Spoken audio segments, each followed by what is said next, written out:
knowledge of the Lord as inculcated in the confidential parts of the Vedas, then with the spiritual opulences, then with his intimate loving service. Purport. Communion with the Lord by transmission of transcendental sound is not different from the whole Spirit, Lord Sri Krishna. It is a completely perfect method for approaching the Lord.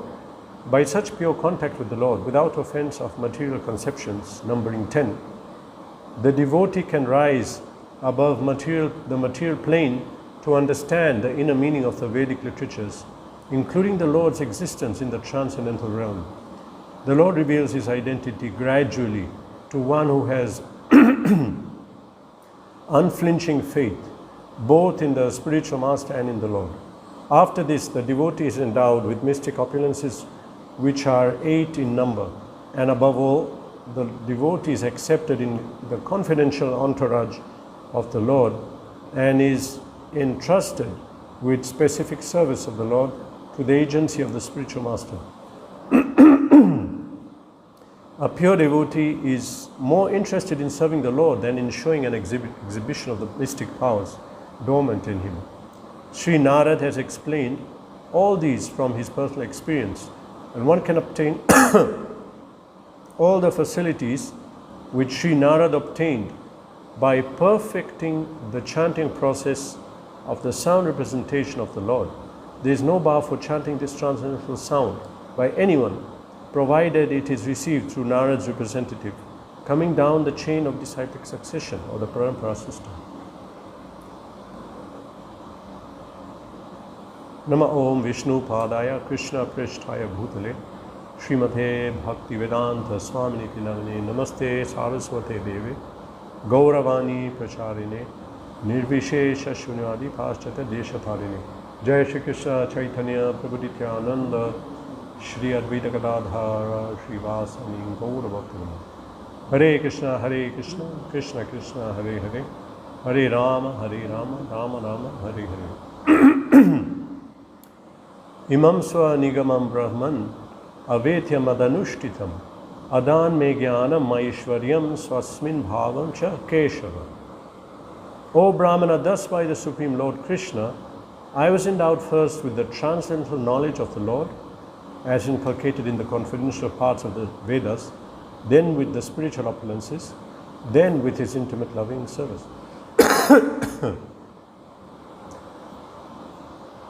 Bhagavad Gita explains that all of us are born into ignorance. We are born without knowledge, and no knowledge of who we are, who is God, what is this world. It says, Sarva Bhutani Sammoham Sargayanti Parantapa. So not having knowledge, we are living in this world seeking knowledge. We are seeking. With these senses that we have, people can acquire material knowledge.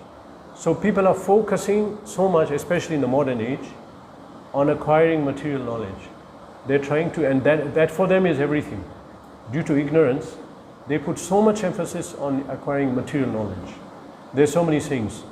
Knowledge is power. Knowledge is wealth. So many. In the school, sometimes they put knowledge temple.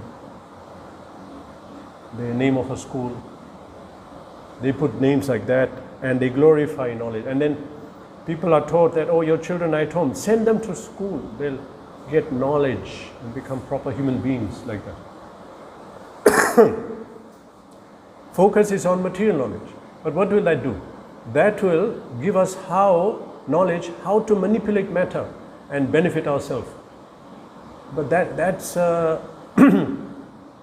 that's not a very high aim in life. I'm going to manipulate the matter and earn money and earn benefits by that exploitation, and that's why I'll go to school. But now in the Vedas they speak about knowledge, but not this knowledge. It's another knowledge. The knowledge they talk about is the real knowledge.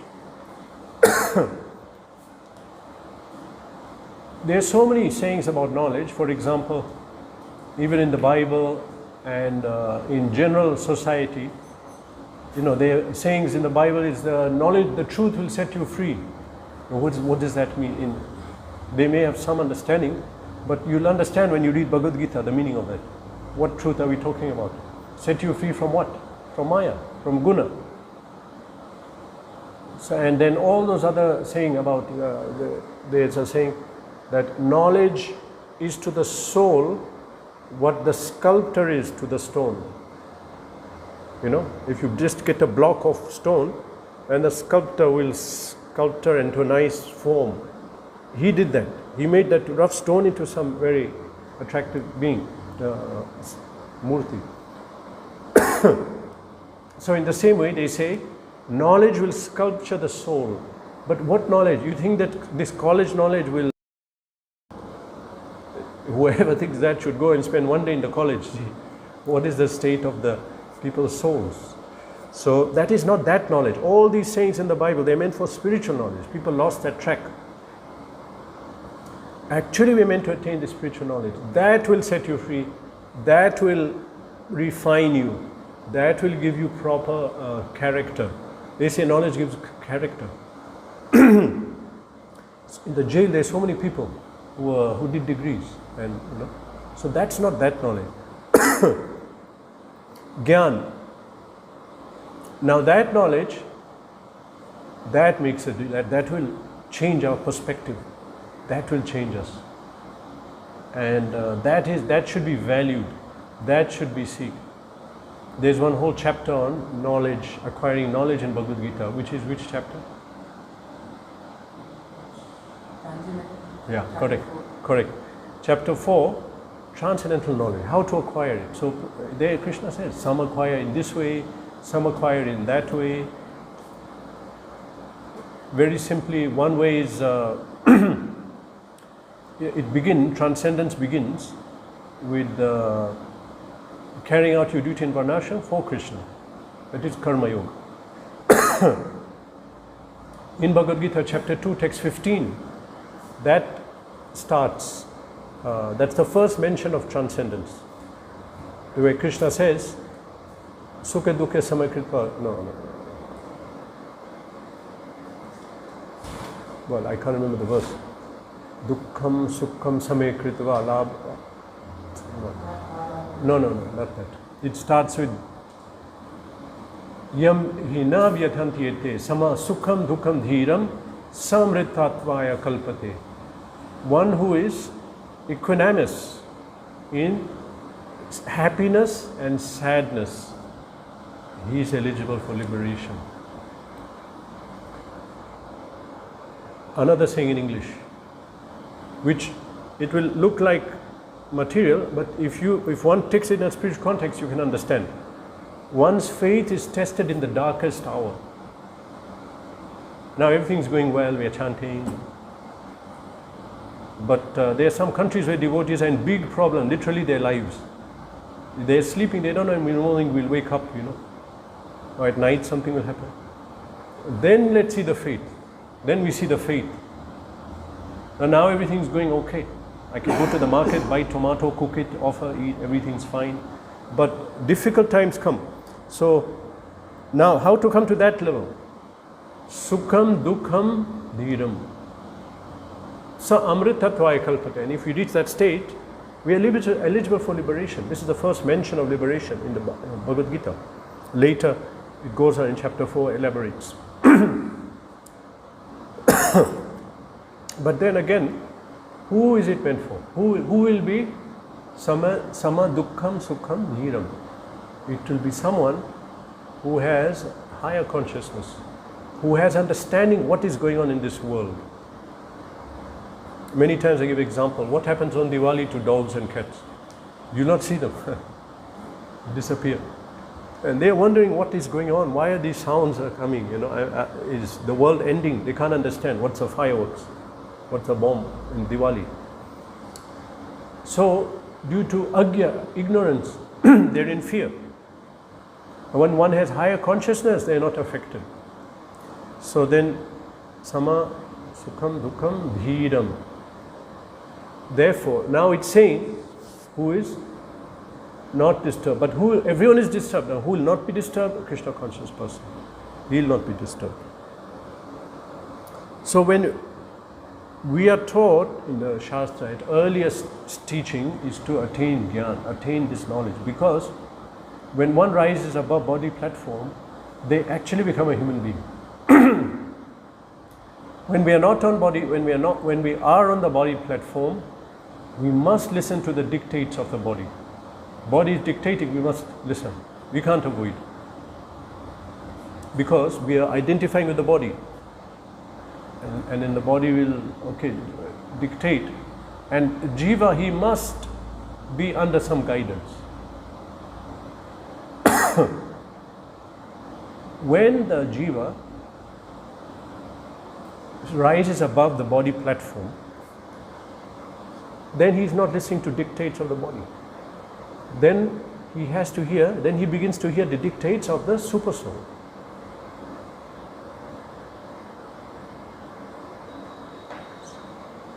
So it says in chapter 6, Paramatma Samahitaha. Then he comes to the super soul. How does it start? You forgot. Paramatma Samahitaha.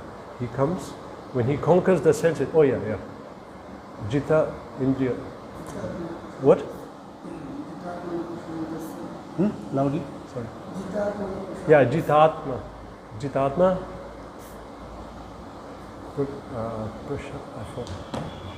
Jitatma. That's Paramatma Samahita. Something like that. When one conquers the senses, the super soul is reached. Paramatma Sama. Then he reaches the super soul. Jitatma Shantasya. Paramatma Samahita. Sama. Then it says Samalo Shashma. Sama Tatamana Pamana Yoho Samalo Shashma Kanchana. Anyway, at that time, he is not affected by hot and cold, honor, dishonor, anything else. So, now that is the level. That is the level of not identifying with the body. But how does that come? When we rise above the body level, because Jiva has to take dictation. We are meant to be. Dharma of Jiva is to serve and be dictated to. Those who say, I will not follow religion, too many codes, rules, I want to be independent. Then as we know, they are under their 5 senses. Devotee is not under 5 senses. He is under the Paramatma. Pure devotee. So attainment of Gyan, this is the goal. Knowledge. This is the knowledge they're talking about. In many places, even in other texts, they speak about the greatness of knowledge. That, not knowing the spiritual side, people took it to be this, colleges and universities like this. But knowledge means this knowledge. So, Narad would explain how he got the knowledge. There's a word in English, communion. Prabhupada uses it here. Communion is a direct connection. It's used in a religious sense. Direct connection with the Lord. A link, means like yoga. Communion with the Lord by transmission of transcendental sound is non-different from the whole Spirit, Lord Sri Krishna. Connecting to the Lord through sound is equal to connecting to Krishna. So that in Padma Purana it says that the name of Krishna and Krishna are non-different. Shabda Abeda. Abeda means different. Nama Namino Abeda. The name and the one who has the name, this we're talking about Krishna, is non-different. So Prabhupada explains, it's non-different. It's a completely perfect method for approaching the Lord. Of course, now we are not going to stop at Gyan. Gyan is the first level, that is Brahma Bhuta, it's called. Nowadays no one cares about this, no one knows, they are not after this. But previously people were seeking. How people will seek? They leave home and tour and go all over the world, seeking a guru, seeking an ashram, seeking perfection, actually not even knowing what they're seeking. But they say, we want to find the truth, we want to find what is the meaning of this world. We heard, for example, Gaur Govind Maharaj. I said the name correct? There's another person. Gaur Govind Maharaj from Orissa. We heard how within 1 year he got first Diksha, second Diksha, and Sannyas. So I read his story, his book, there's a book about him. I read how he left home seeking a guru. He grew up in a family who are acharyas, and previous generations of acharyas were coming in his family, and kirtaniyas and preachers. The effect of Kali had come. He was looking around, and I want to guru, so he left. I cannot know why he left. Maybe he could not find a qualified person nearby.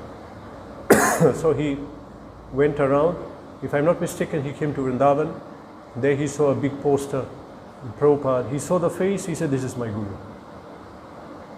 So he went to him and submitted. And he got Diksha. Now I can't remember the devotees who protested, whether they protested at his first Diksha or second or sannyas. At some point they protested, Prabhupada, he's new, a new person. We can't just give him. Then Prabhupada said, he's not new, you're new, he's not new. Understanding his level. So that was before. Now people don't go around seeking guru, perfection. They go around seeking degree,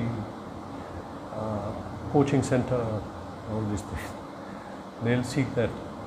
So, but they don't understand. Now if we understand what is the truth of this life, then we'll seek it. You'll seek. You will not be peaceful till we seek. We get it.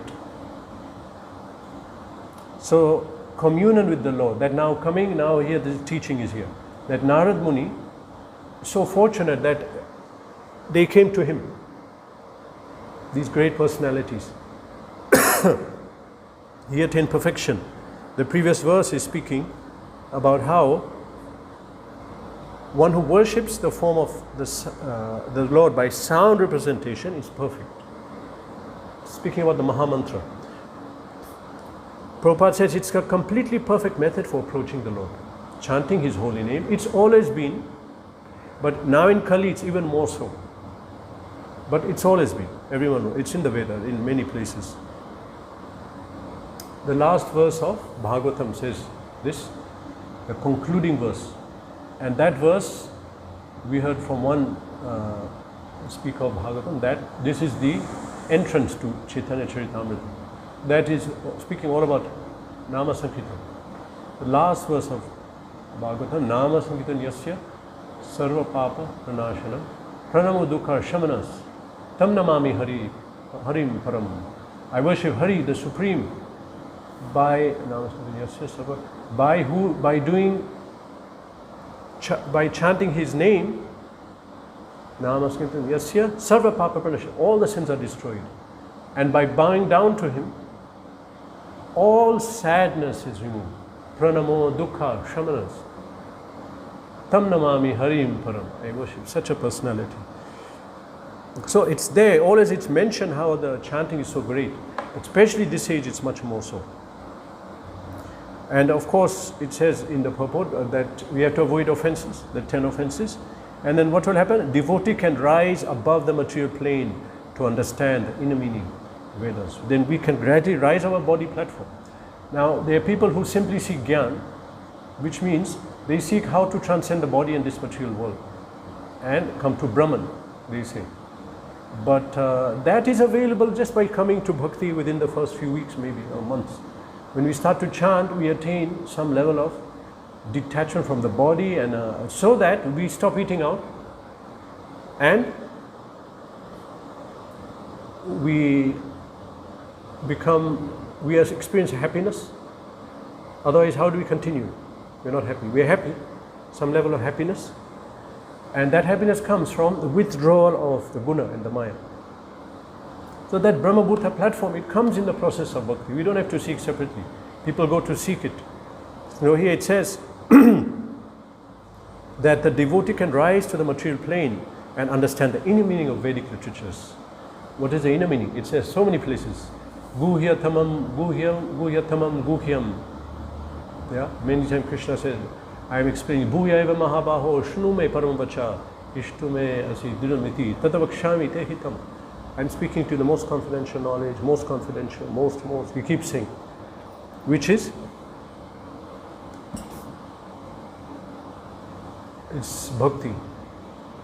That's the topmost. Surrender to Supreme and offering ourselves and serving it. The inner meaning of Vedic literature, including Lord's existence in the transcendental realm, even understanding the Supreme Personality of Godhead in His abode. Why do people blaspheme when they hear things like this? Because they don't have knowledge. They're not on that, they're not detached from the body. They're so full of desires that they're not having that vision. And so we are told, don't speak to them. Don't speak to those who don't have faith. Ashadana vimukhi pishanvati yashvadesha shiva nama parama. Those who don't have faith, in other words, they don't have knowledge, they're not realized to that extent that I need to seek God and some level of austerity, some level of bhakti, something very basic. They are candidates for hearing. So they cannot understand. But some people come sometimes to a level due to suffering or due to some accidental meeting with a devotee, they develop some level of, or from a past life, they get some attraction, some clarity in material life, they start to seek. So such people immediately, they're ready, you can speak. Arjuna was ready. Knowledge was spoken to him. He was in one purport Prabhupada says, such a person is ready to receive spiritual life. And he totally frustrated in this material world. So one can attain this knowledge, which they say is the most confidential knowledge of the Vedas. The Lord reveals His identity gradually to one who has unflinching faith both in the spiritual master and the Lord. This is paraphrasing that verse, certain verse, which says, Yasya Deva Parabhakti Yatha Deve Tatha Guru. Attached to the Supreme Lord and to the Guru, one who has faith, Tasya hi katitartha prakashinte mahatmana. To him all the purports of the Vedas are revealed. What is the confidential meaning of the Vedas? The people don't know. They are followers of Vedas. There are some who follow, they claim to be followers, but they don't follow really, they don't know. Whoever's following will be chanting Hare Krishna right now and following Mahaprabhu. Actually, they are the real followers. They are real Vedantists now, if someone understands. So gradually, when one is having this faith, Supreme Lord is revealed, and the analogy is given. We say many times that just before the day comes, the rays of the sun come, before the sun comes. That already is a big thing. These rays of the sun, Surya Kiran, they can dissipate so much darkness before the sun even came. Just the rays. So similarly, even when we are practicing bhakti and there is a small awakening, it destroys so much illusion. Small awakening or small realization. And we see that comes even initially, even someone comes new, and if they're following properly, they gradually come to a level and become free from their these attachments, bad habits, and tendency for sense gratification comes quite soon. So gradually it comes even in the beginning. And what happens when it comes? Gradually, Narad Muni is step by step saying that after that, one is devotees endowed with mystic opulences. What the yogis get, the devotee gets. The bhakti is a complete system which includes all other systems of yoga. So, endowed with mystic opulences, which are 8 in number. We will not see devotees exhibiting them.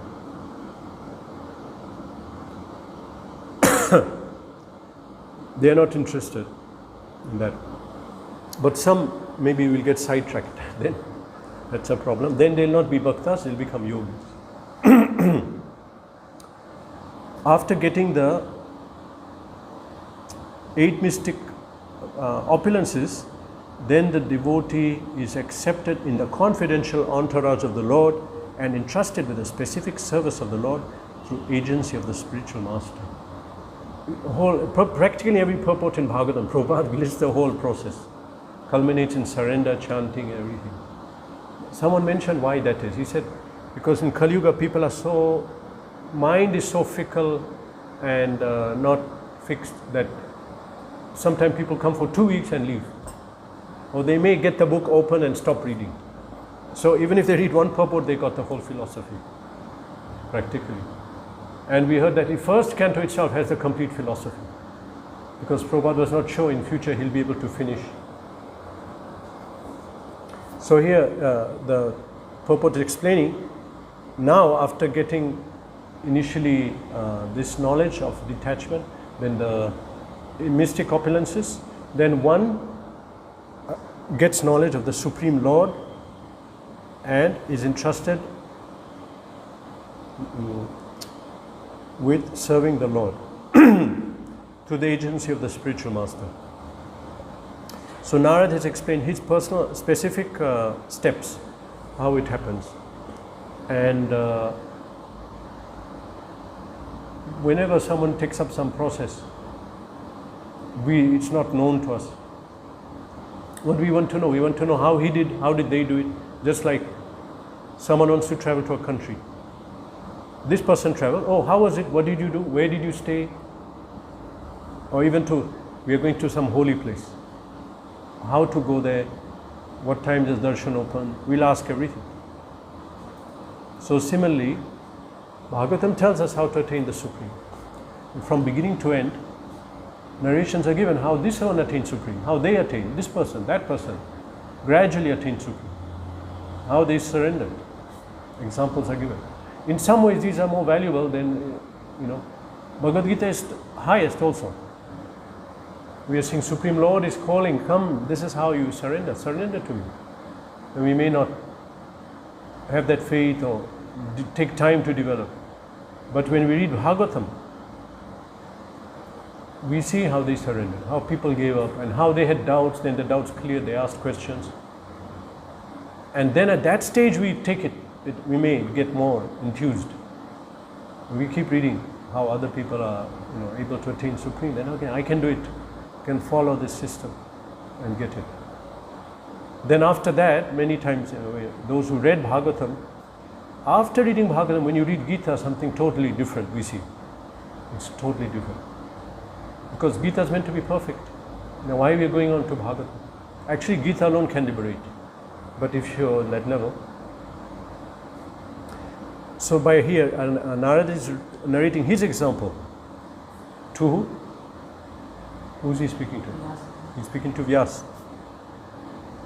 And all of this is to persuade him that you have to write Bhagavatam.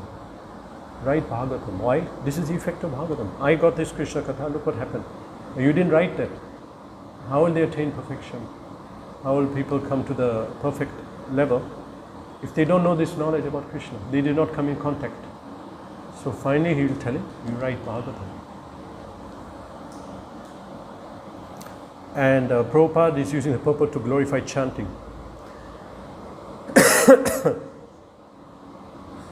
Sri Narad has explained all these from his personal experience. One can obtain all facilities which Sri Narad obtained by perfecting the chanting process of the sound representation of the Lord. Whatever Narad got, we can get. Prabhupada saying how perfect your chanting. There is no bar for chanting this transcendental sound by anyone, provided it's received through Narad's representative, coming down by the chain of disciplic succession or parampara system.